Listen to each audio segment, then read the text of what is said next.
Olá, o meu nome é Karen e hoje vamos falar sobre a literatura. A literatura é a técnica de compor e expor textos escritos em prosa ou em verso, de acordo com os princípios teóricos e práticos.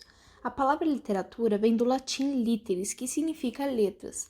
Em latim, literatura significa uma instrução ou um conjunto de saberes ou habilidades de escrever e ler bem, e se relaciona com as técnicas da gramática, da retórica e da poética. Por extensão, se refere especificamente à arte ou ofício de escrever.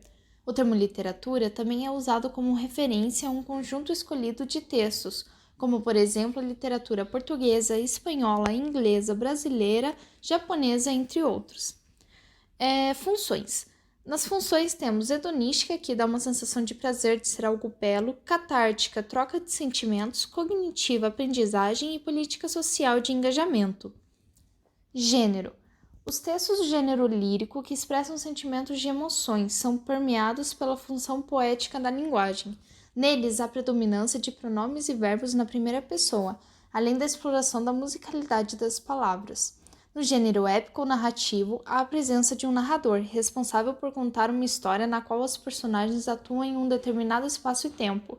Os textos dramáticos são próprios para a representação e apreendem a obra literária em verso ou prosa, passíveis de encenação teatral.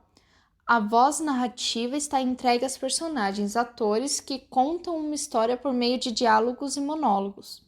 Trovadorismo é um estilo de época surgido na Idade Média. Nesse período histórico predominava o teocentrismo, a ideia de que Deus era o centro de tudo, pois a Igreja Católica, com o poder econômico e político, exercia total domínio no Ocidente. Nesse contexto surgiram as cantigas trovadorescas ou provençais. São elas cantigas de amor, de amigo, de escárnio e maldizer. As cantigas de amor tinham como tema o sofrimento amoroso. As de amizade cantavam a saudade do ser amado. Já as cantigas sátricas demonstravam a ousadia do trovador ao criticar a sociedade da época, em que o livre pensamento era combatido pela Igreja.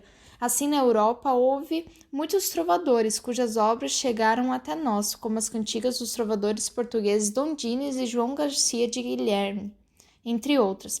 A Idade Média foi um período histórico que durou entre 476 a 1453.